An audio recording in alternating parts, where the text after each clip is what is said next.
afternoon. Welcome to the midday news. Babatunde Bolatito is my name. The agitation for elongation of service year from 60 to 65 years by the Nigerian Labour Congress has been attributed to fear of the unknown and to catch up with other sectors of the public service. Former Deputy National Secretary, Nigeria Union of Teachers, Comrade Wale Oyeniyi stated this after participating on Saturday morning treat on OSBC TV. Comrade Oyeniyi opined that failure of some state government to pay gratuities and pensions, whereby retired workers will be at the receiving end and unable to cater for themselves, are militating against the agitation. He speaks. I think it's good. They want to be like other workers that have got it. The judiciary have got it. If you're a judge, you spend 70 years. Lecturer, they spend 70 years. So then, of recent, the teachers in primary, secondary, NUT, Nigerian of Teachers, have got it for them 65 years or 40 years of service. So they are part of public service. They have to be like them. That's one of the reasons why they are agitating. The most important reason is that they know those who have left. They've not been paid the entitlements. And they see them and they pity them. They say, okay, we are going to be like them. If you leave the service, why can't we stay and continue managing? No, they've seen your seniors, the directors, everybody now that left, how they are now. When you meet them, you pity them. Civil servants in Osun State have been assured of their job security and prompt payment of their salaries.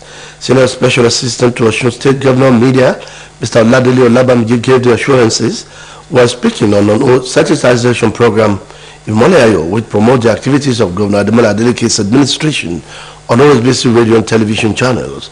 Mr. Olabamiji said the issue of half salary has become a thing of the past in the state under the leadership of Senator Ademola Adeleke, who he described as a workers-friendly governor. The governor's aide also assured all categories of pensioners in the state, including contributory pensioners, that the state's administration is working assiduously to pay all their arrears, saying the delay in the payments of some pensioners was due to compilation and harmonization of pensioners' names by officers in charge. Mr. Olabamiji added that payment will commence immediately the compilation and harmonization are completed. He reiterated the determination of the governor to complete all projects embarked upon by past administrations. Socio-Economic Rights and Accountability Project has filed a contempt suit against the federal government and the Attorney General of the Federation and Ministry of Justice, Mr. Abubakar Malami, for allegedly failing to recover 40 billion naira double pay and life pension from former governors who are serving as lawmakers and ministers. Justice Oguntoyinbo of the Federal High Court Lagos had in November 2019 ordered the federal government to recover life pensions collected by the former governors serving as ministers and members of the National Assembly.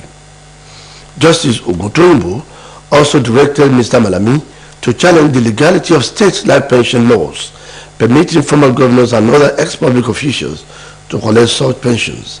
However, the government of President Muhammadu Buhari has failed to implement the judgment.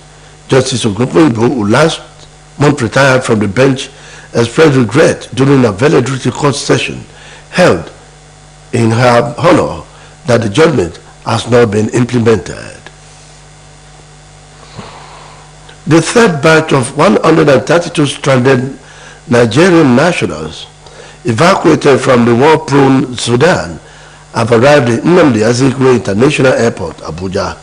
The returnee airlifted by flight from Port Sudan were received at Hajj Terminal of the airport by the Permanent Secretary, Federal Ministry of Humanitarian Affairs, Disaster Management and Social Development, Dr. Nasir Sani Gwazo, Director General, National Emergency Management Agency, Mustafa Habib Ahmed, and Chairman Nigerians in Diaspora Commission, Honorable Abike W. Erewa.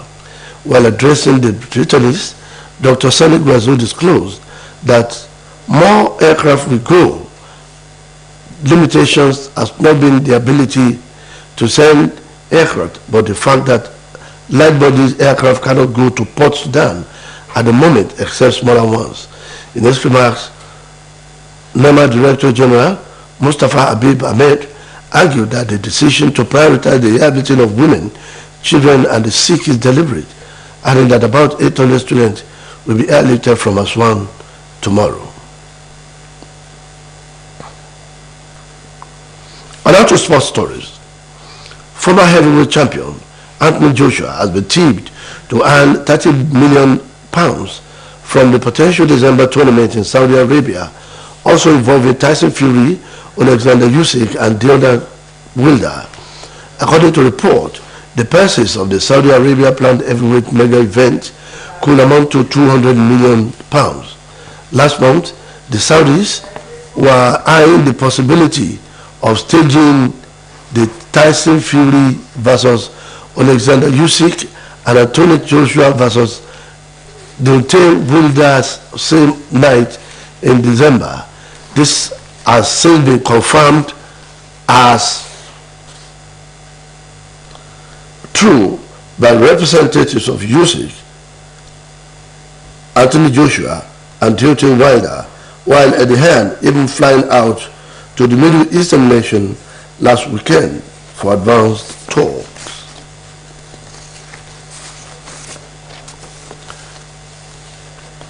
The head of an anti-monarchy group who was arrested before a protest at King Charles III coronation has been released from police custody. The group said Republic, which want an elected head of state, said that its chief executive, Graham Smith, was released some 16 hours after he was first detained.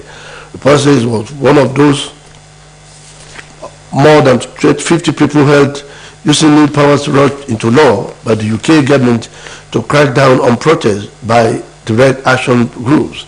It adds that London Metropolitan Police had been criticized for making the arrest, which included volunteers of a local women's safety team that have forced support. Some 23,000 people have fled ethnic violence in northeast India that has reportedly killed at least 54 people.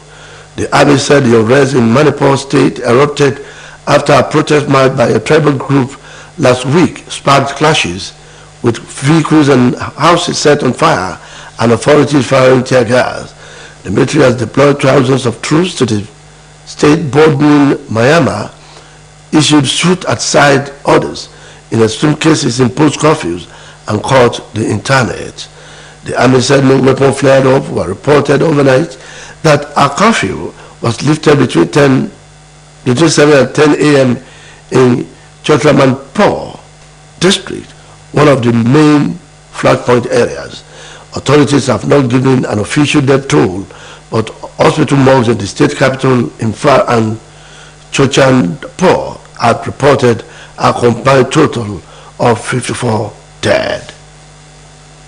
And that ends the midday news on OSBC TV. It was edited by Abdul Jalil at ABC. Babatunde Bolatito is my name. Please join us at 5 for the evening news.